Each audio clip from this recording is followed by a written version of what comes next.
미디어를 사랑하는 강사들의 모임 미모 집중. 삐뽀 소방차 아니고 레카입니다. 고속도로에서 사고가 나면 불이 나게 달려오는 존재가 있죠.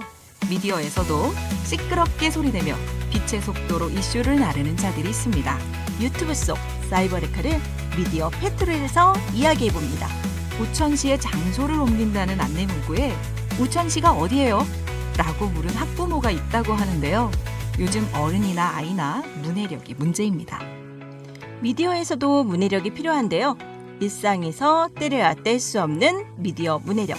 오늘의 집중해서 다룰 내용은 미디어 리터러시입니다. 미모 집중 지금부터 시작합니다.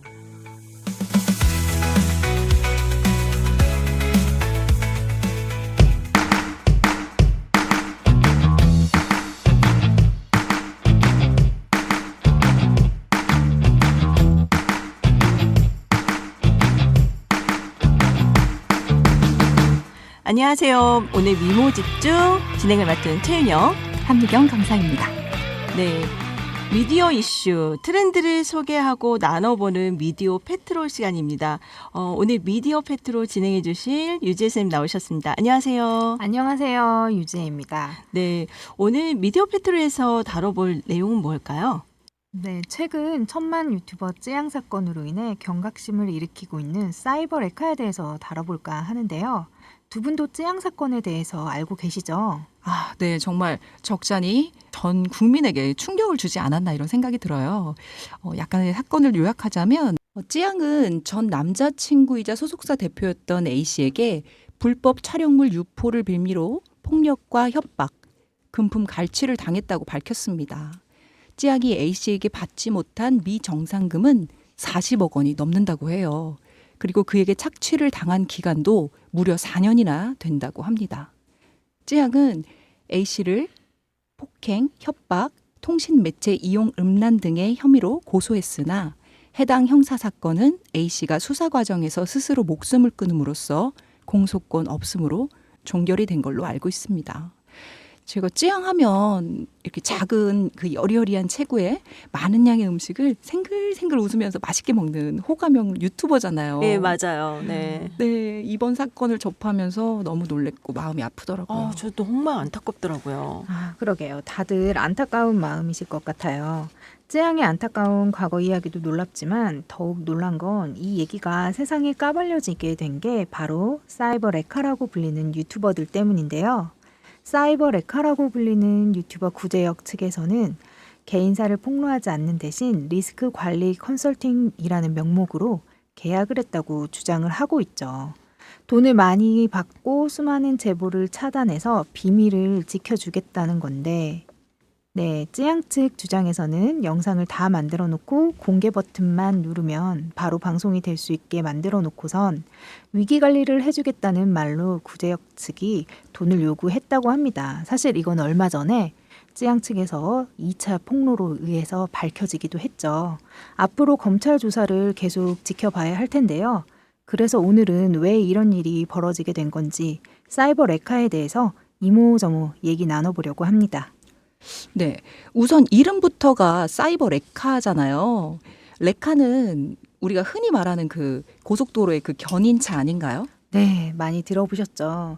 사이버 레카, 인터넷에서 논란이 되는 사건이나 이슈를 빠르게 다뤄서 조회수를 올리는 유튜버나 콘텐츠 제작자를 말합니다. 레카라는 단어는 알고 계신 대로 원래 자동차를 견인하는 차량을 의미하잖아요. 여기에서는 인터넷에서 논란을 견인하여 자신의 채널로 끌어와 수익을 얻는 행위를 비유적으로 표현한 것입니다. 그 사이버 레카의 특징 중에 하나가요. 굉장히 빠른 반응 속도죠. 사건이 발생하면 가장 먼저 관련 콘텐츠를 제작하여 업로드하고요. 자극적인 제목과 내용을 사용해서 조회수를 극대화하려는 경향이 강합니다. 이 과정에서 정보의 정확성이 떨어지거나 사실 확인이 되지 않은 채로 정보를 전달하기 때문에 정보 왜곡뿐만 아니라 사생활 침해 문제도 굉장히 심각합니다. 개인의 사생활이 노출되거나 왜곡되어 인터넷에 퍼지는 경우가 많기 때문에 이런 사이버 레카에 대한 비판의 목소리가 높아지는 이유이기도 하고요.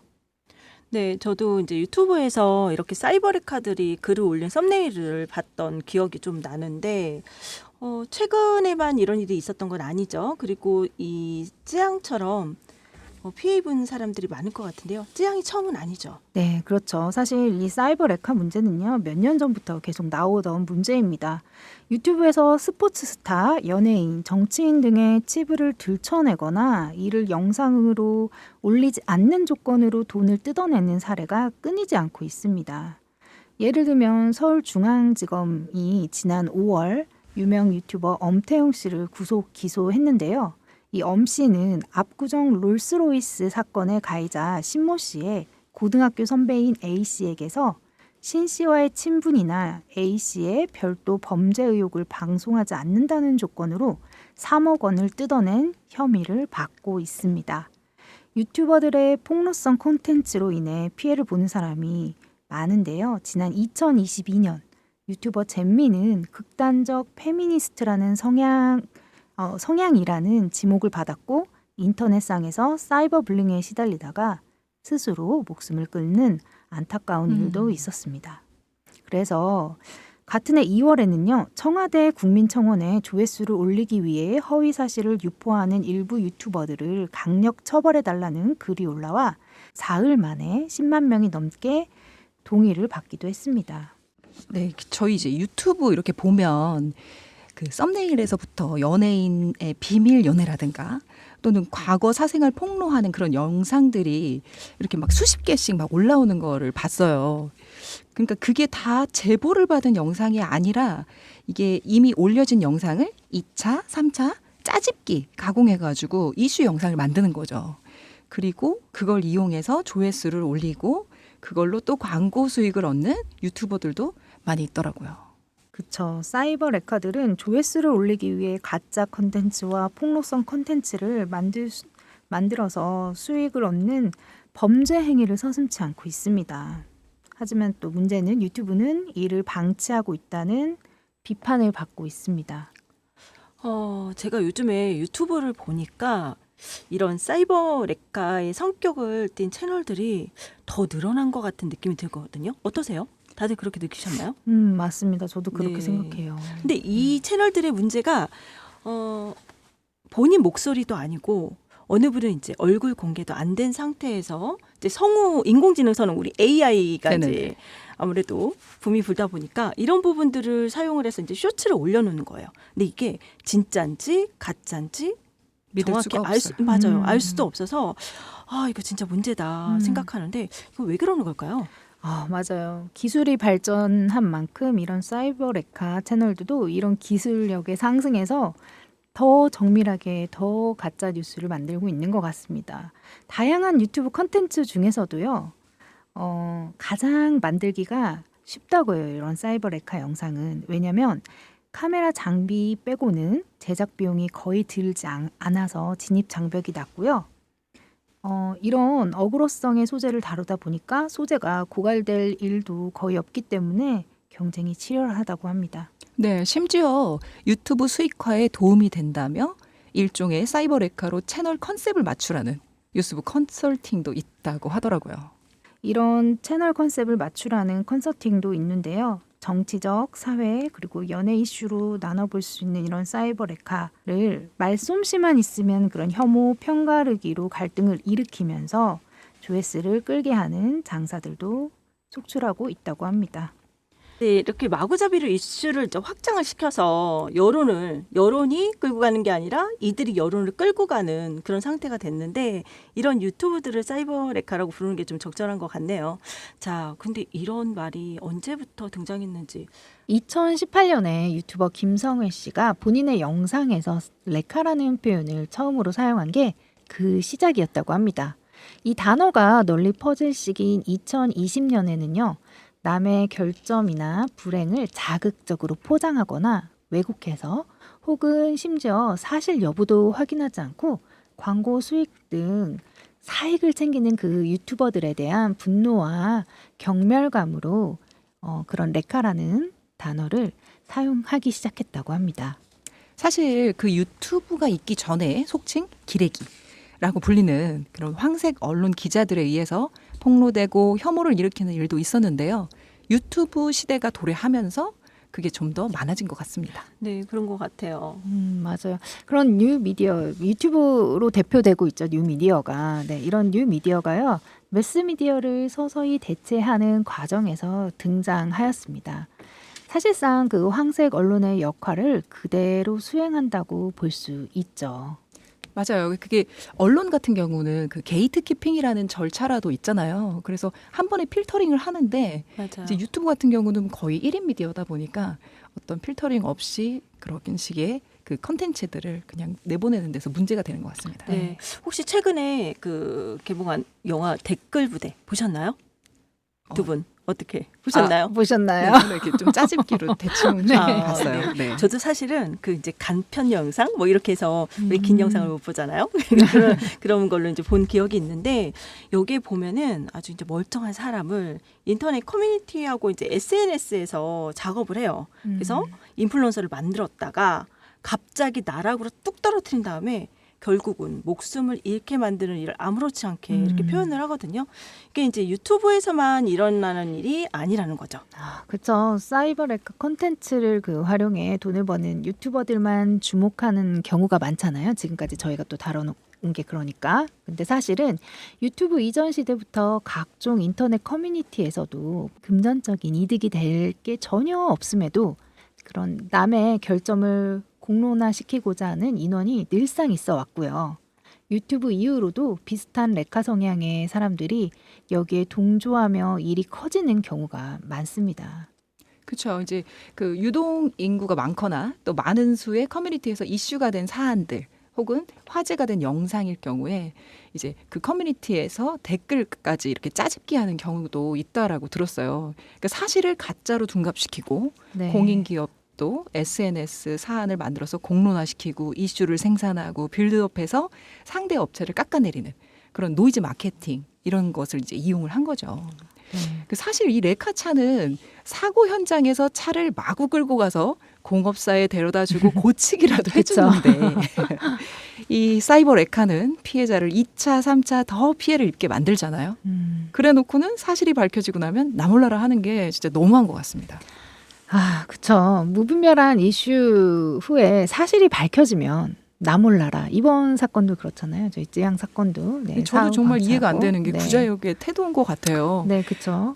자기가 영상 다 가져다 놓고 내가 이것을 폭로하지 않을 테니 너를 보호하기 위함이다. 이거 정말 아다르고 정말, 어다른 네. 말장난 같은 것 같아요. 마찬가지예요. 굉장히 좀 아닌가. 심각한 것 같은데요. 네네. 이제 주로 연예인들 그리고 이제 정치인 또 최근에 이제 운동 선수까지 이렇게 이제 이름이 널리 알려져 있는 분들이 이제 사이버레카의 주요 먹잇감으로 이제 타겟이 되는 것 같은데 우리는 이런 이제 사이버레카의 영상을 이제 홀리게 본다고 하잖아요. 제가 조회수를 이렇게 살펴보니까 진짜 장난 없더라고요. 조회수가 그러면 정말 그 조회수로 인한 그 수익도 창출이 엄청 많이 될 것 같아요. 저는 그런 부분도 놓치지 않고 하는 게 아닌가라는 생각이 들고요.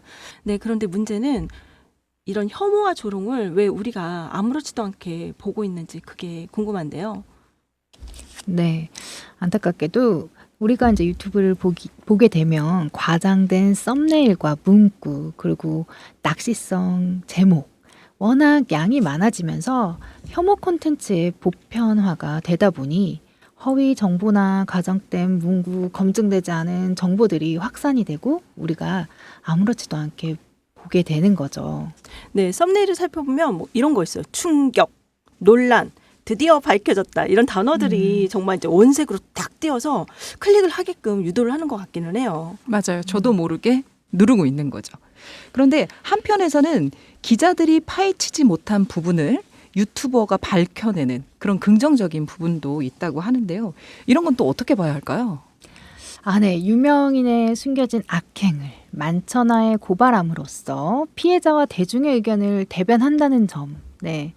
이런 특히 특정 커뮤니티를 속속들이 찾아봐야 알 수 있는 그런 이슈들을 정리해준다는 점에서는 옹호의 입장도 물론 있습니다. 하지만 널리 알려진 사실을 자기가 최초로 밝힌 것처럼 이렇게 포장하면서 호들갑을 떨거나 정확한 팩트 체크도 되지 않은 본인의 개인적인 생각이나 아니면은 카더라 통신 등의 내용이 주를 이루고 있어서요.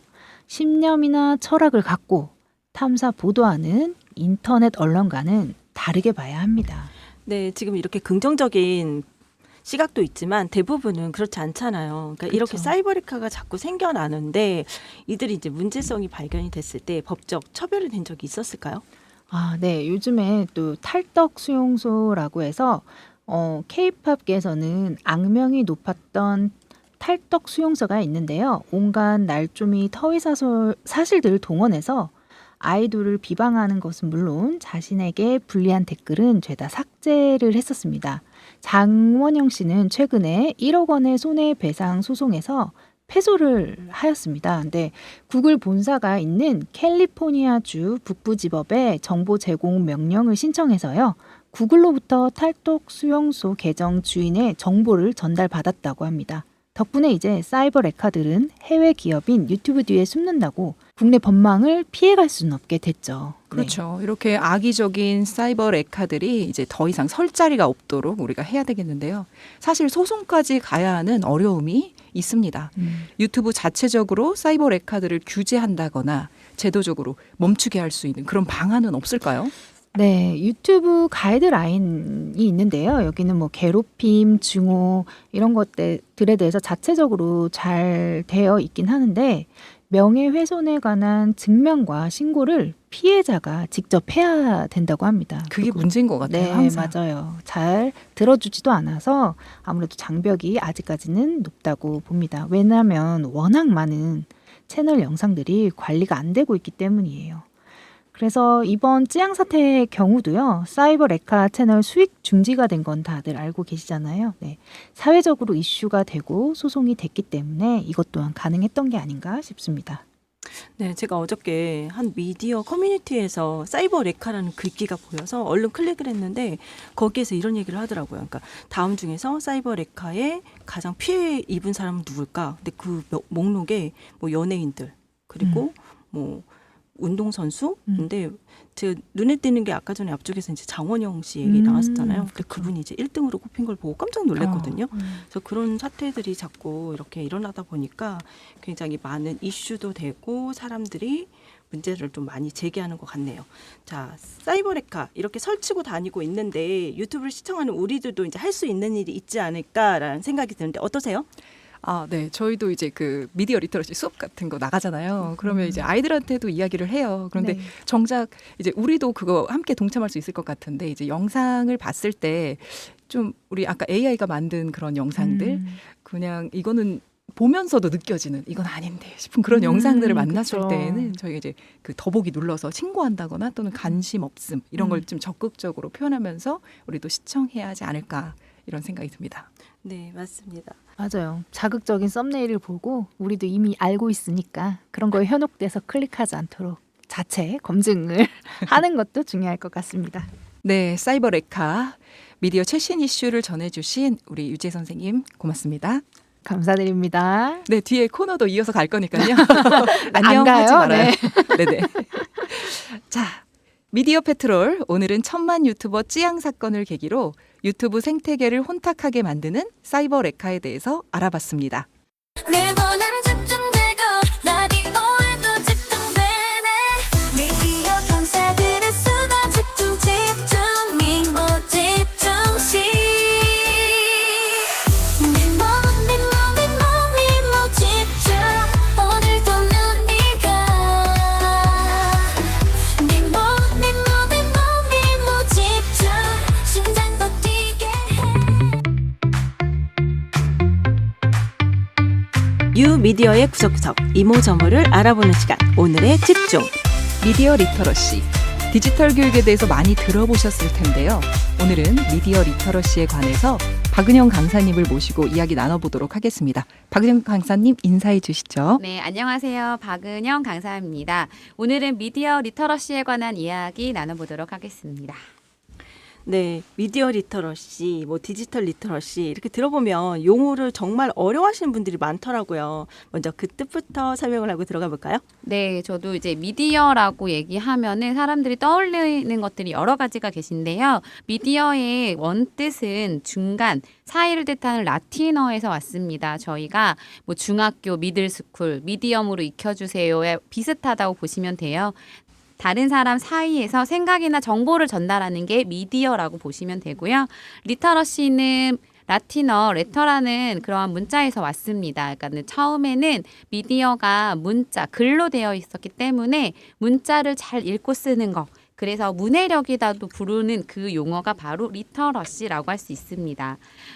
이제는 사람들이 미디어 하면 문자를 떠올리시는 분은 많이 없겠지만 고전적으로 가장 먼저 생겨난 미디어들은 이러한 문자 형태를 띄운 게 많았습니다. 그래서 처음은 문자 미디어가 될 거고 그 이후에 인쇄 미디어, 방송 미디어 등이 생겨났습니다. 지금은 상호작용 미디어, 소셜 미디어 시대라고 말하거든요. 그래서 굉장히 많은 것들이 늘어났어요. 그래서 이제는 단순히 글만 읽을 줄 아는 게 아니라 다양한 미디어를 이해하는 거, 또 내가 한번 써보는 거, 이런 게 모두 포함된 거라고 보시면 돼서 미디어 리터러시라는 말은 저는 미디어 리터러시 안 합니다라고 말하시지만 그러면 SNS 활동하세요? 뭐 인스타그램 하세요? 다 하시거든요. 심지어 카카오톡 잘 하시거든요. 그 모든 것들은 다 미디어 활동, 리터러시 활동들 하고 계신다고 알고 계시면 됩니다. 네네. 그럼 미디어를 이해하고 상황에 맞게 사용하기 위해서는 또 이 매체별 특성을 아는 것도 중요할 것 같아요. 그럼 미디어 리터러시의 부분 중에서 먼저 이야기해 볼 부분은 어떤 부분일까요? 네, 저 이제 이게 여러 가지들이 있는데 뭘 먼저 나눌까 하다가 오늘 아까 이제 미디어 페트롤 방송하시는 거 봤는데 그것과 관련해서 뉴스에 관련된 거를 가지고 왔어요. 혹시 최근에 들어본 뉴스들이 뭐가 있었는지 궁금하거든요.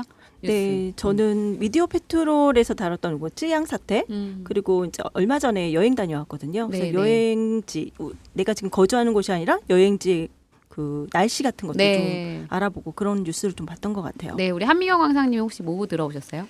저는 최근에 그 세계는 땡땡이라는 그 채널을 이제 많이 보는데 그 인도네시아에 사는 환경운동가 16세 소녀 니나라는 아이가 이제 나와서 이야기를 하는 부분이었었는데요. 그 선진국, 우리 소위 이제 미국이나 좀 그 특정 나라를 언급해서 그렇지만 이 선진국이라고 하는 나라들에서 환경을 지킨다라고 이야기하고 있지만 사실 많은 플라스틱 쓰레기를 인도네시아에 수출하고 있다고 합니다. 그래서 그런 뉴스를 보면서 참 겉과 그 뒤에 이면이 다르구나 이런 생각을 했습니다. 네, 우리 지금 계속 이렇게 방관자처럼 듣고 계시는 우리 유재 선생님 어떤 뉴스를 들어오셨을까요? 네. 아무래도 이번 주 토요일, 그죠? 저희 아이들 방학과 함께 시작되는 그 파리 올림픽. 오, 네, 맞아요. 네. 이번 파리 올림픽이 100년 만에 개최되는 음. 거라면서요. 그래서 이번에 뭐 새로운 종목들도 생겨났다. 뭐 이런 이야기를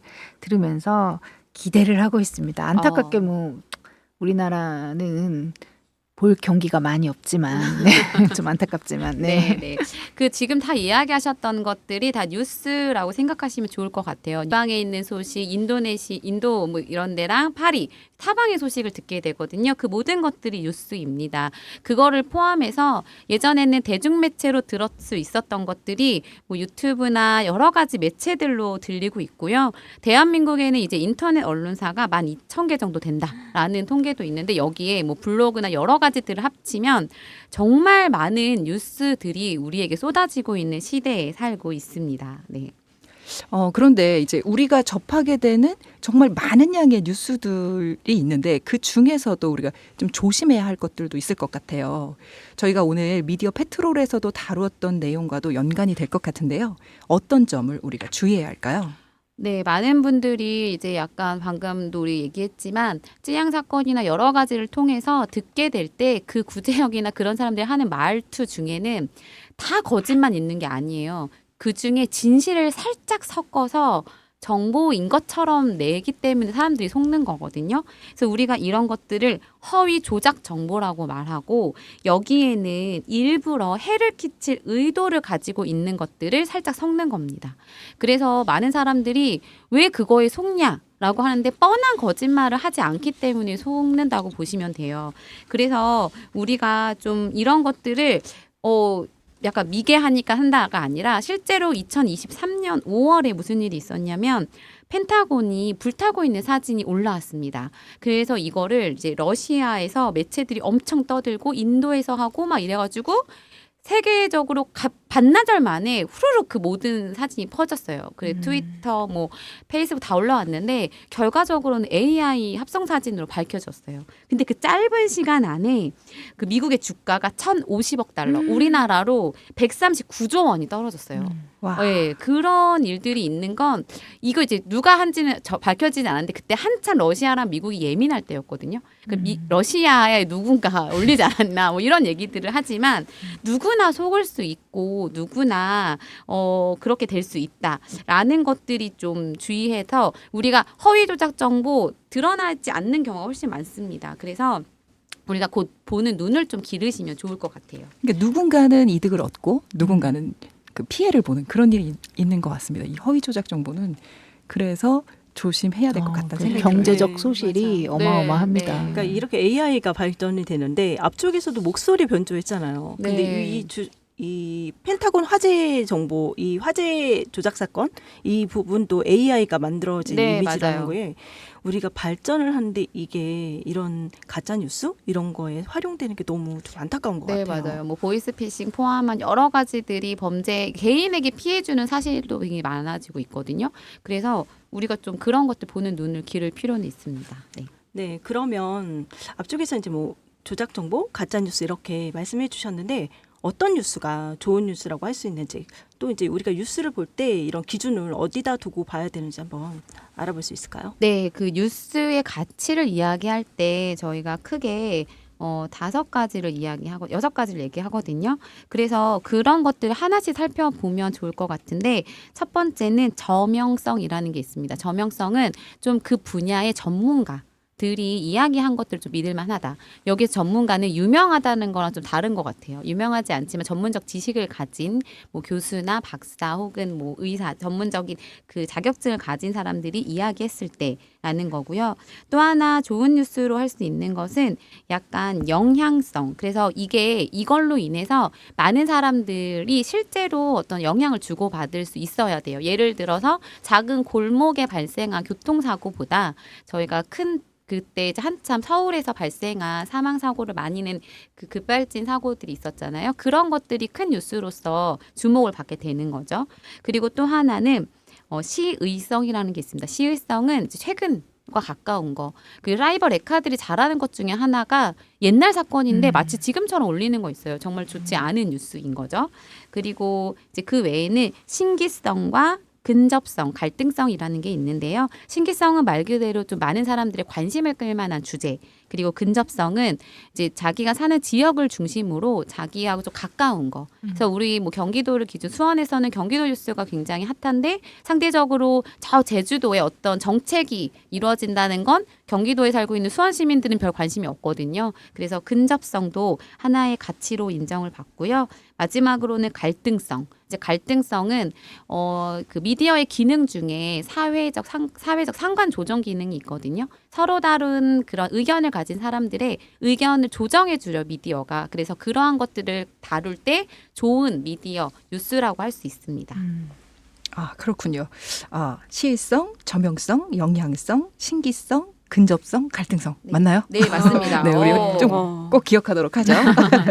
자, 그렇다면 반대로 허위 조작 뉴스를 찾는 방법도 알고 있어야 할 것 같은데요. 이건 어떻게 찾아야 할까요? 네, 허위 조작을 찾는 방법도 그렇게 어렵지는 않는데요. 가장 먼저는 어디서 만들어졌는가를 보시는 게 좋을 것 같아요. 이게 출처, 어디를 인용한다든지 어디에서 발행한다든지 라는 것들을 좀 보시면 좋을 것 같고 아까 시일성과 마찬가지로 언제 만들어졌나 작성 일자를 한번 확인하시면 좋습니다. 그리고 글쓰니 요거를 만들어낸 사람이 이거에 대해서 전문적 지식이 있는가 라는 것들이 중요할 것 같고, 그 다음에 그거에 대한 논리를 한번 살펴봤을 때 이제 약간 논리가 맞지 않는다, 이상한 걸 발견하게 되시면 다른 정보를 찾아보면 가장 정확해요. 그러니까 하나에서만 정보를 얻는 게 아니라 여러 가지를 살펴보면 얻을 수 있는 거죠. 그래서 요즘은 참고로 저는 이제 네이버 뉴스도 너무 이상한 인터넷 언론사를 올려주는 경우들이 많아서 저는 제가 좋아하는 일간지나 중요하게 보는 미디어 전문 잡지들만 제 네이버 상단에 올라오도록 고정을 해놨거든요. 이제 그런 식으로 조금 출처나 좀 유명한 것들 위주로 걸러보시면 좋을 것 같습니다. 아, 그러면 뭐 한 언론사가 아니라 네. 좀 내가 신중하게 골라서 그 다른 언론사와 중복적으로 정보를 좀 확인하는 게 중요하다라고 말씀하시는 것 같네요. 네, 맞아요. 그 특히나 그러한 이제 미디어 일간지들이 여러 종류가 굉장히 많아서 아까 잠깐 다뤘던 것 중에 게이트 키핑이라는 말씀을 하셨었는데 게이트 키핑은 어쨌든 이제 신문사들이 뭔가를 낼 때 무엇을 올리고 무엇을 내릴까를 이제 그걸 선택하는 기준이거든요. 근데 대부분 1인 미디어들은 그걸 선택하지 않아요. 내가 하고 싶으면 이야기를 내는데요. 신문사들은 적어도 그런 것들을 좀 선택하게 되어 있거든요. 그래서 그런 점을 살펴볼 때 좀 이게 다를 것 같은데 어쨌든 우리가 보는 것들이 조금 다양할 수 있다. 이 미디어 리터러시를 기억하실 때 그게 좀 핵심이라고 보시면 될 것 같아요. 네. 네, 지금 이제 뉴스를 보는 방법, 이제 리터러시에 대해서 많이 말씀을 해주셨는데요. 그럼 마지막으로 당부하고 싶은 말은 있으시다면? 네, 그 뭐 마지막 당부라기보다는 미디어 리터러시를 너무 후루룩 훑고 지나갔는데 저희가 오늘 다룬 얘기는 뉴스에 한정적이었거든요. 다양한 것들을 좀 볼 때 미디어의 여러 측면을 보시면 좋겠다라는 말을 꼭 해드리고 싶어요. 그러니까 하나의 장면을 다 똑같이 해석하진 않거든요. 그래서 내가 보는 게 다 아닐 수 있다.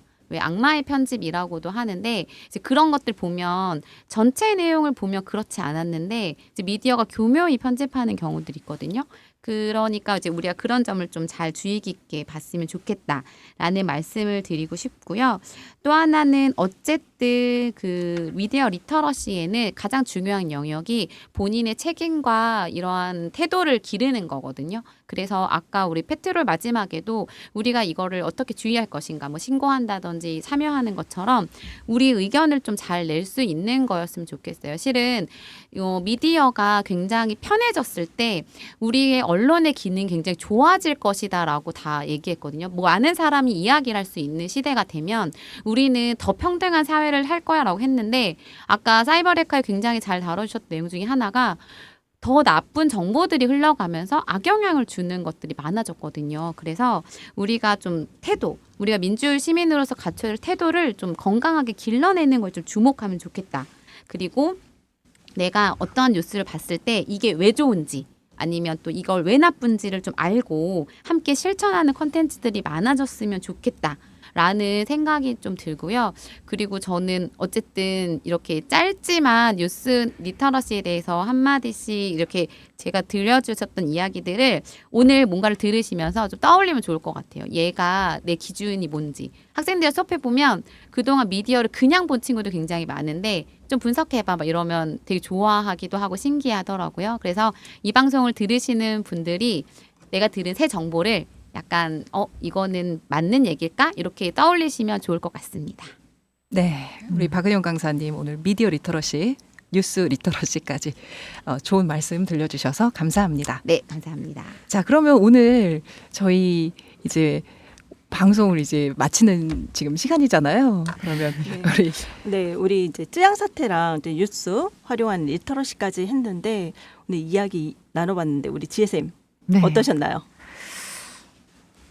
제가 또 처음에 얘기하니까 떨리고, 그런데, 오늘 좀 많은 생각을 해봤어요. 저도 이 리터러시 수업을 하면서 아이들과 이야기를 나눌 때 저는 이제 댓글로 이야기를 많이 나눴거든요.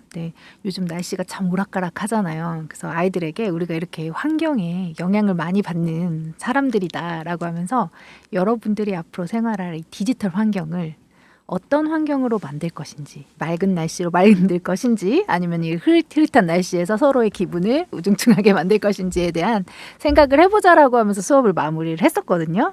그런 게 생각이 나네요. 네, 네. 아무래도 저희가 미디어 리터러시 다루고 네. 또 앞에서 사이버 레카 이야기도 했으니까 네. 우리 유진 선생님 좋습니다. 감사합니다. 그럼 우리 박은영 강사님 오늘 이제 저희 방송 마무리 네. 지으면서 어떤 마음, 어떤 감정, 네. 네, 좀 나눠주세요. 네, 저희가 오늘 다뤘던 얘기들이 어떻게 보면 이제 많은 분들이 최근에 들었던 이야기들이랑 좀 연결이 되니까 관심이 많으실 것 같아요. 그래서 저희는 이런 사태를 이제 알게 됐으니까 그런 부분에 관해서 민감해지는 우리 모두가 되면 좋겠다.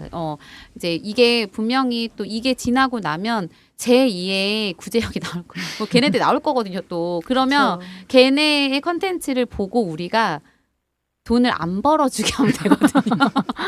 그런 방향으로 좀 가면 좋겠다. 이런 생각이 듭니다. 네. 네, 그렇게 하도록 하죠. 자, 그럼 우리 최윤영 강사님은 어떠셨어요? 네, 저는 지금 정신이 하나도 없어요. 네, 아시다시피 제가 미디어 페트롤만 하다가 지금 이 진행이라는 아주 무거운 막중한 자리에 앉아 있어서 지금도 아주 두근반 시근반 합니다. 네, 우리 함께 해주신 우리 미경 쌤. 저는 의외로 오늘 그 윤영 쌤과 함께 이제 MC를 처음 봤는데 그래도 아무래도 든든하게 앞에서 먼저 쳐주고 들어가시니까 저는 사실 뒤에서 좀 그렇게 많이 긴장되진 않았던 것 같아요. 네, 뭐 아울러 또 이제 찌양 사건 이야기하면서 사실 항상 밝은 모습으로 이렇게 미소 짓고 있었던 찌양인데 이런 고충이 있었구나 이런 걸 느끼면서 그러나 그 영상 속에서는 사실 그렇게 상상할 수 없었던 것 같거든요. 무려 4년이라는 시간 동안 그런 일이 있었다고 하는데 그래서 크리에이터의 고충 그리고 우리가 보는 게 다는 아니다 이런 생각을 해봤습니다.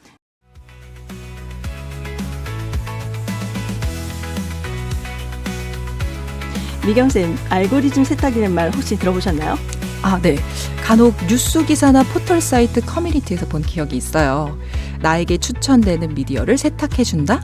뭐 이런 의미 아닌가요?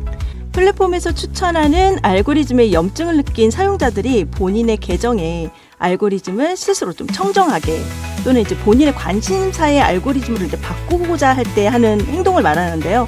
최근 한 기업의 플랫폼 사업팀에서 자극적인 알고리즘을 세탁해주는 이런 관련 프로그램을 개발을 해서 테스트를 했다고 합니다. 알고리즘을 내가 원하는 대로? 좋은데요? 미디어 환경을 본인이 주도성을 갖고 스스로 만들어 나가는 모습이 건강한 미디어 리터러시가 아닐까 생각해 봅니다. 미디어를 사랑하는 강사들의 모임, 미모집중. 저희는 더 다양한 미디어 소식을 안고 다음에 다시 돌아오도록 하겠습니다. 지금까지 미디어 강사 최윤영, 한미경이었습니다. 미모 집중!